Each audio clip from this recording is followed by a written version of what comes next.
Okay guys, here's a video on how to repair a broken spool of number 12 or number 10. Usually you get them, sometimes the guys grab them from right here from this little hole and it breaks, right? Or you get this one right here, you drop it and it breaks. You get these right here, and you drop them and they break, right? Or you get these right here, right? And they come broken like that because you can drop it. They break off, and then when you try pulling wire, it gets stuck right here all the time. So the way I came up on fixing these issues, these broken spool issues, for the guys, I've been doing it for a long time, like maybe, I don't know, over 10 years. Again, I learned how to use YouTube for the last 5-6 years. So this one right here, it has the little holes in here, right? But what you could do is you could put a piece of wood in there and fix it, right? So and this one is much easier to repair. So what we do, or what I do, I normally don't teach this to anybody, but while I'm on the job site and I see the guys try to unspool. And then I say, look, I'm going to teach you guys something. Carry it on to somebody else. You know, pass it on to somebody else. But, you know, they'll forget. They'll still go fight the broken spool. So what I do is this one right here when it empties. Also, if I look in these two boxes, I'm pretty sure I have these ends in there. I usually like to carry about 4 ends. Or the job site, right? You just the ones you're done with. So what happens is I take the spool and I chop it down and I take the wheels off, right? Take the wheels and then you're left with this little toilet paper roll.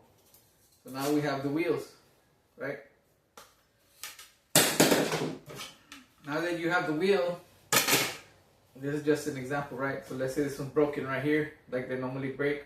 Like right here when you drop them, they break. Bam. Right, so now you're fighting that wire getting stuck there when you're unrolling it. So what you do with it is you take this one that's thick that you just cut off and you screw it in here. And now that's going to put pressure on to the broken piece, and and now it has a solid surface, so the wire doesn't get stuck anymore when you're unrolling it. So 2-3 wood screws, whatever's on the job site at the time. Go ask the sheetrocker guy, the metal stud framing guy, to give you a couple of screws, and then you just drive them in here. Here, let me show you here. So because this one here is solid, right? This one's solid. So this is the side that you cut off. You see the cut off there? This is the original flat side. So you just go flat to flat. And now you just drill some, you can see the inside of this wheel. That's where you want to put the screws, right? So that right there just saves you the headache from when you're pulling the wire off this broken spool. Okay, so let me show you again on this one here that's broken, right? So you have a broken spool here, see it? And then you're trying to pull the wire. It's either going to get stuck here or here, here, or here, right? When it's, depending on whether you're turning it down like this, it's going to get stuck here. If you're pulling from under, right? It's going to go like this. And, right? Depending on how you're pulling it. So now in order to fix this, you're going to take this and you're going to screw it together. And it creates this. But like a screw from in here, right? Because you don't have no solid surface here. So when you put this on here, you can drive a screw in right here on the edge. Right here on the edge, just drive a wood screw into it. 1, 2, maybe 3, and that'll hold it together. So maybe 2 right here.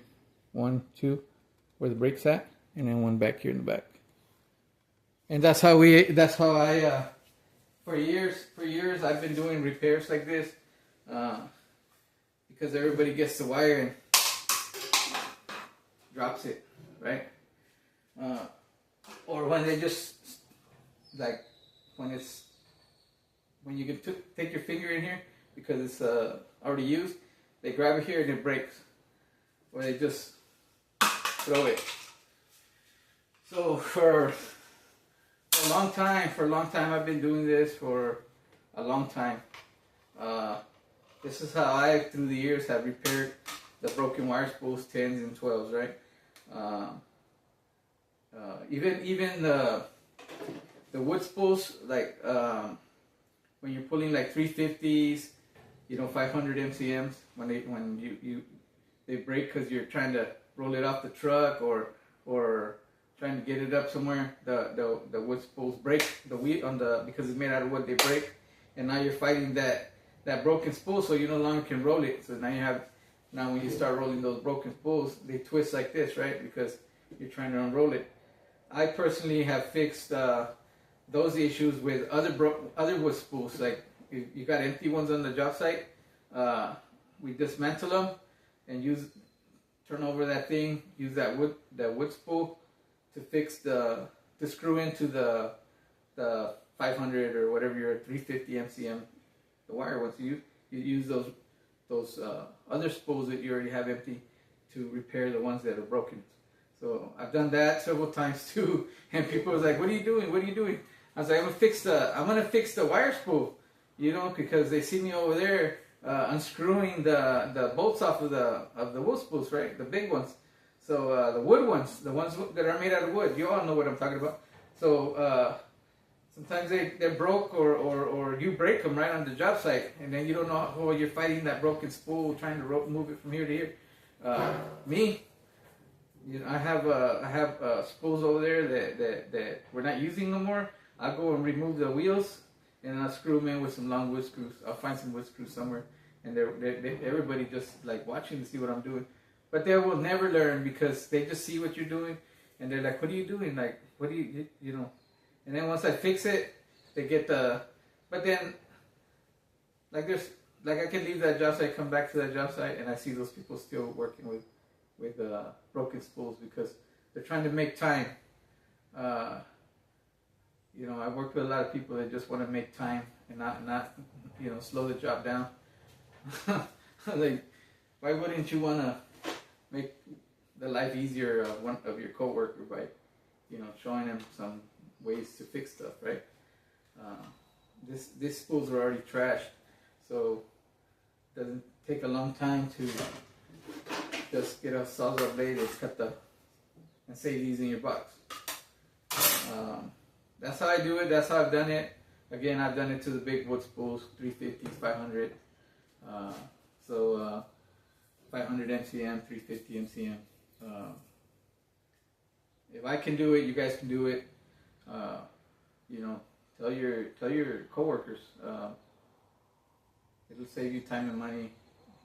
You'll have the idea of what to do next time.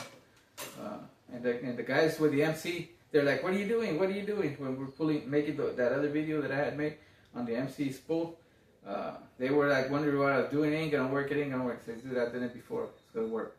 And then once I did it, and I see them fighting the MC, and I did it for me to use it, right?